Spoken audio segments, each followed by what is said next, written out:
Pai, Senhor Jesus, queridos irmãos, mais uma vez, aproveitando a oportunidade para entrarmos na presença de Deus, eu quero convidar você a estar orando comigo e entoarmos louvor, trazer uma palavra. Eterno Deus, Pai sublime, Pai de amor, no nome glorioso de Jesus, teu Filho querido, entre tua presença para te buscar a tua face, pedir a tua unção, a tua inspiração, a tua sabedoria, para que, através, Pai querido, desse encontro contigo, o Senhor possa nos revestir de graça para fazermos algo que glorifique o teu nome, unicamente o teu nome, e que aqueles que terão posse, Pai querido, desse vídeo, que possa sentir a tua presença, sentir a alegria e, quem sabe, até a resposta das suas orações. Manifesta o teu poder e opera maravilha e inspira-nos, ó Deus, para que em tudo o teu nome seja exaltado e glorificado. É o meu pedido, Pai bendito, em nome de Jesus. Amém. Convido você a refletir aqui com um louvor da parte de Deus, louvor da harpa, no capítulo de número, ou melhor, o hino de número 267. Vai chegando mais perto e causando terror a predita enchente de pecados e dor. Mas eu sei que potente é a mão do Senhor, por isso tranquilo não tenho temor. É Jesus minha força, meu amado Senhor. Se Ele é o guarda, não tenho temor. Eu desejo encher-me do seu grande amor, vivendo na graça do meu Salvador. Mas chegado a Cristo, eu desejo ficar mais alegre e contente.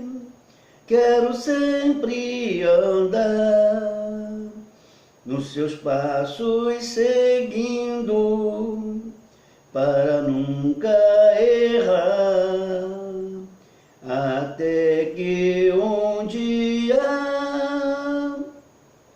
eu vá descansar.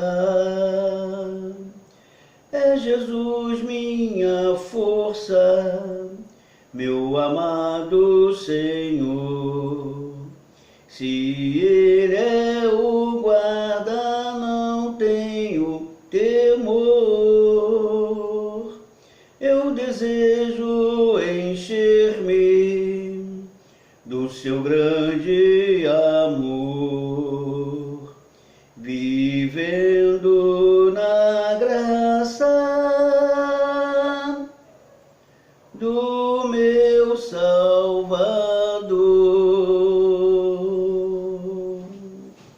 Amém, queridos? Vamos fazer uma reflexão, um texto bíblico muito conhecido, no livro, na carta do apóstolo Paulo aos Efésios. O capítulo é o de número 6, a partir do versículo 10, que nos chama bastante atenção a nos fortalecermos, né?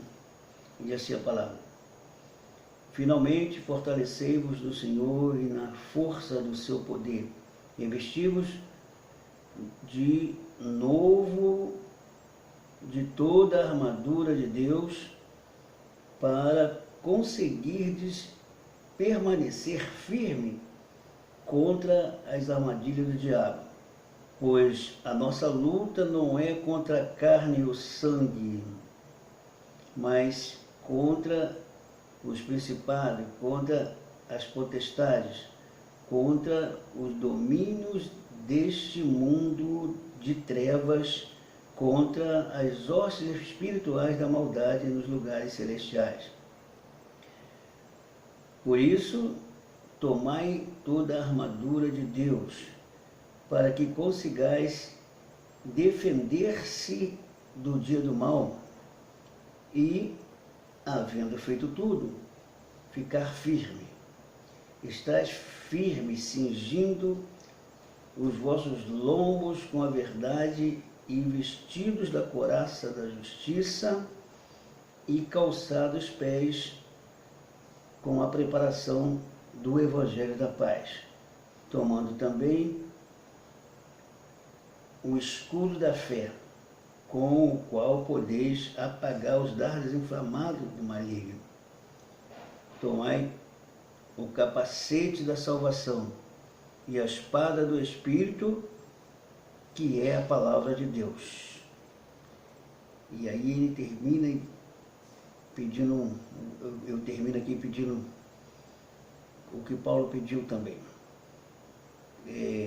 Com toda a oração e súplica, orando em todo tempo, no Espírito, por isso vigiando com toda a perseverança e rogo por todos os santos.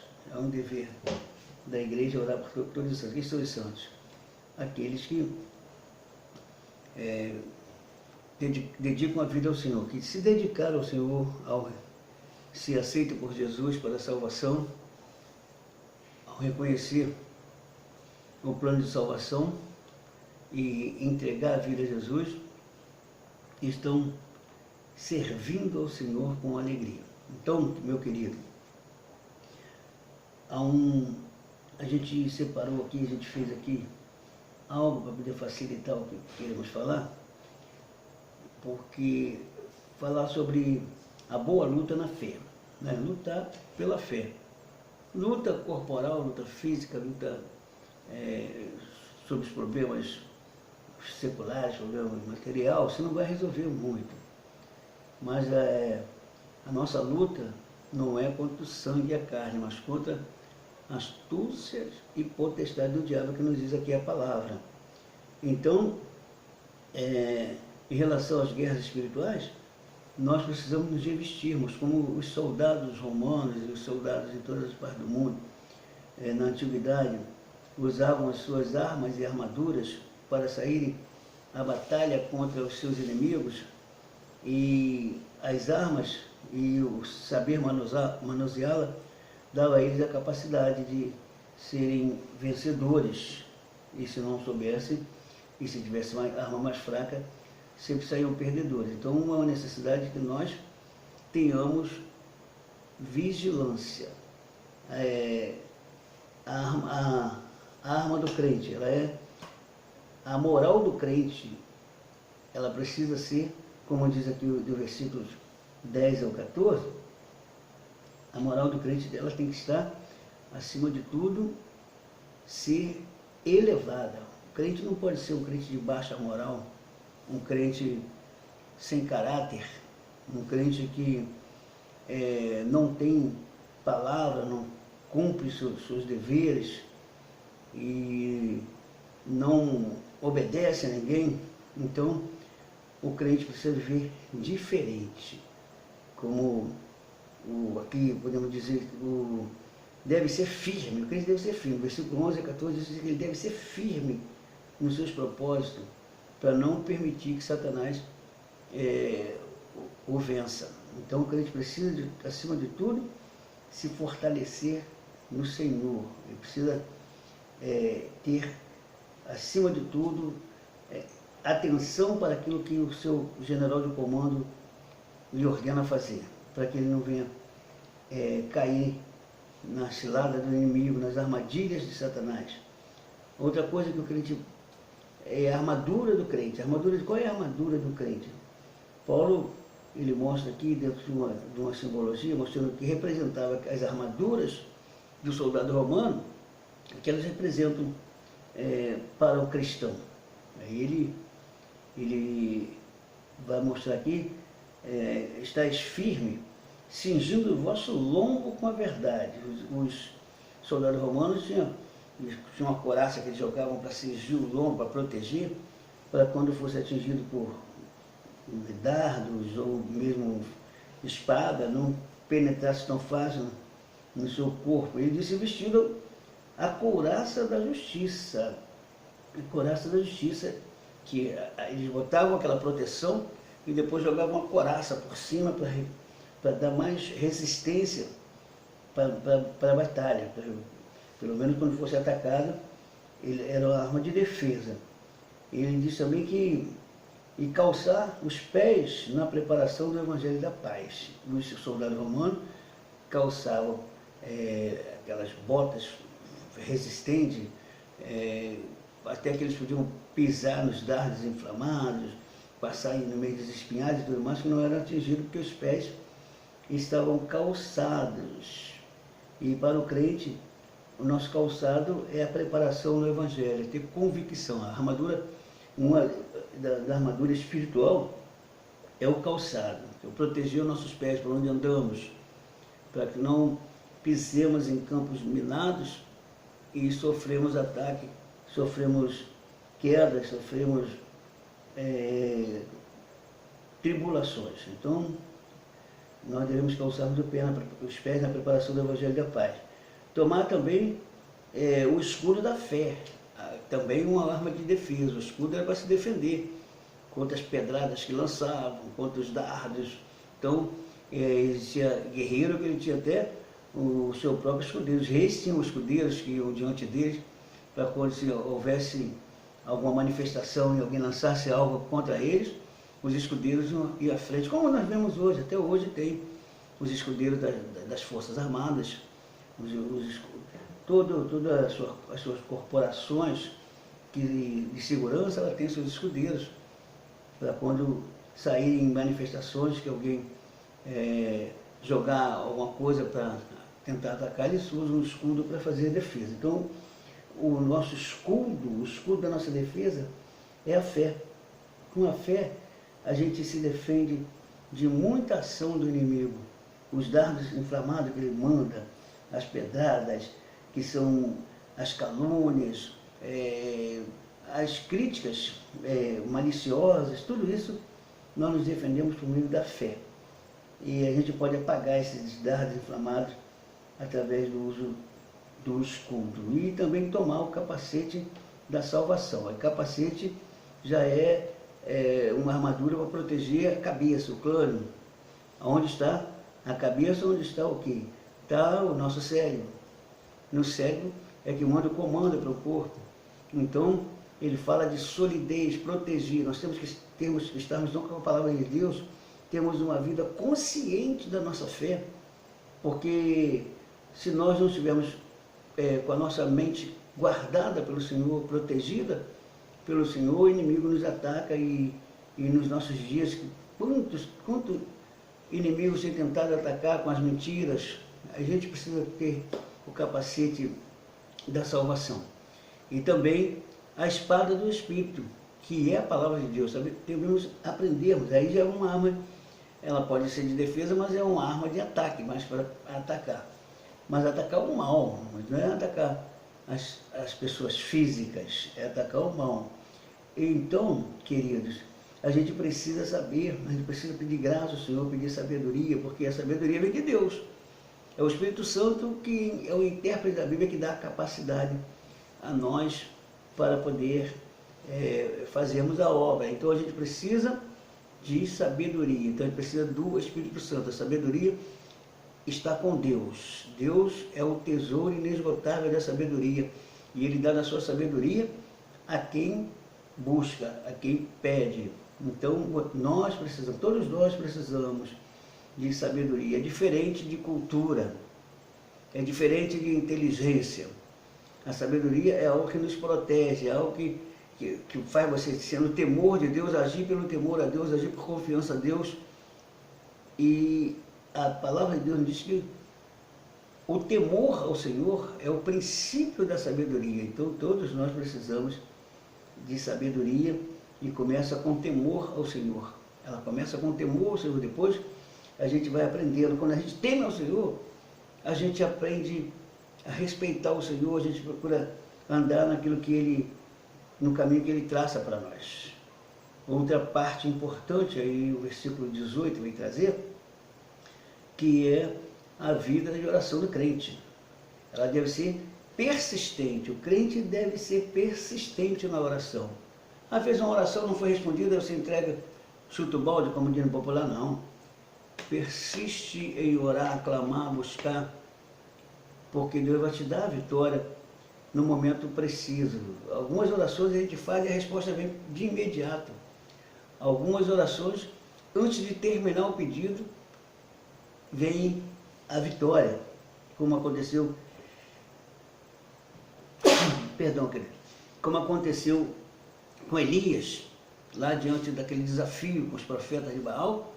A Bíblia diz que ele não havia nem acabado de orar, o Senhor mandou a resposta, e mandou fogo e consumiu o sacrifício do altar, consumiu todas as pedras, consumiu tudo aquilo ali. Mas nós vamos, nosso assunto está voltado para o outro lado. É a questão da oração, que ela tem que ser persistente. Nós estamos vivendo dias difíceis, complicados, não vamos desanimar, oremos, oremos. Quando você orar, você não precisa estar lá na igreja, precisa estar lá no templo. Você ora na sua casa, você ora pelo caminho, você ora no seu trabalho. Então, o que é orar? Orar é se comunicar com Deus. Então, tem que ter persistência. Nós precisamos que Deus sare o Brasil, todos os dias temos que orarmos, e orar com propósito também. Não é aquela oração assim, falou com Deus, não, é orar com propósito. A diferença está no propósito, a diferença está dirigida pelo Espírito Santo. E se a gente se quebranta diante dele e pede a ele a revelação, ele vai nos dar a palavra de revelação para que a gente possa orar e combater no momento preciso e ao que é necessário. Outro dever do crente é oração intercessória. Agora, mais do que nunca, nós precisamos intercedermos pelo nosso governo, intercedermos pelo mundo, de maneira geral. A gente está vendo aí, nesses acontecimentos, tem muita gente amedrontada, mas não teme a Deus. Então a gente precisa orar para que haja conversão, para que haja temor e tremor no coração do povo, para que haja quebrantamento, para que o povo possa, de fato, clamar, chamar pelo Senhor. A Bíblia diz que aquele que invocar o nome do Senhor será salvo. O que é invocar? Invocar é gritar por socorro. Invocar é com quebrantamento do coração. É reconhecer que você é frágil, reconhecer que você não pode mesmo. Quem vai poder por você é aquele que você está pedindo. Então, se você está pedindo a Deus, você pede com toda a convicção que você não pode fazer nada. É Ele quem vai fazer. Então, isso é clamor, é reconhecimento. Clamar não é só gritar, mas é, acima de tudo, é claro que a gente fala alto quando a gente tem uma necessidade. Quem pede socorro não pode pedir socorro. Senhor, me socorra, só se estiver fragilizado. Quando você pede socorro, você quer alcançar alguém que pode socorrer. Então você grita, socorro! Aí, querido, é assim que devemos agir com Deus. Pedimos socorro.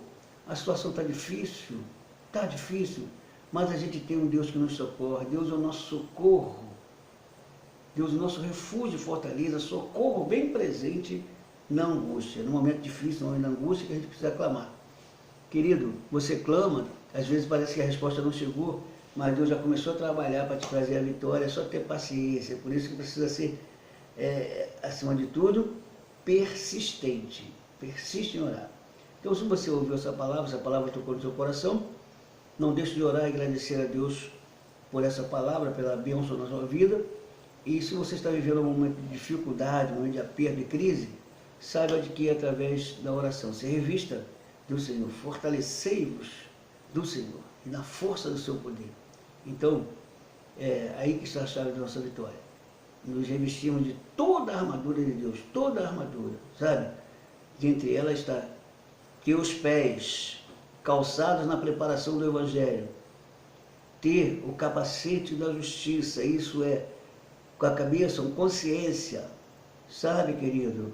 Está assim, lúcido, sóbrio, para que possamos entender que a nossa vitória não vem de nós, não vem do nosso esforço, do nosso próprio esforço humano. Nossa vitória vem do Senhor. Nos esforcemos com a graça do Senhor. E aí Ele vai trazer a vitória que a gente precisa de entender, quebrantamento. E aí a vitória virá. Que o Espírito Santo aplique em nossos corações. Oremos. Deus, te agradecemos por esse momento, por essa palavra que o Senhor enviara. Estenda as tuas mãos, ó Pai, e aonde chegar essa mensagem, qualquer que seja a pessoa que assistir esse vídeo possa sentir o impacto do teu poder e se fortalecer do Senhor na força do seu poder e se revestir de todas as armaduras para combater o mal e tendo consciência de que no momento difícil a gente precisa chamar por Ti. Obrigado, meu Deus, no nome glorioso de Jesus. Amém.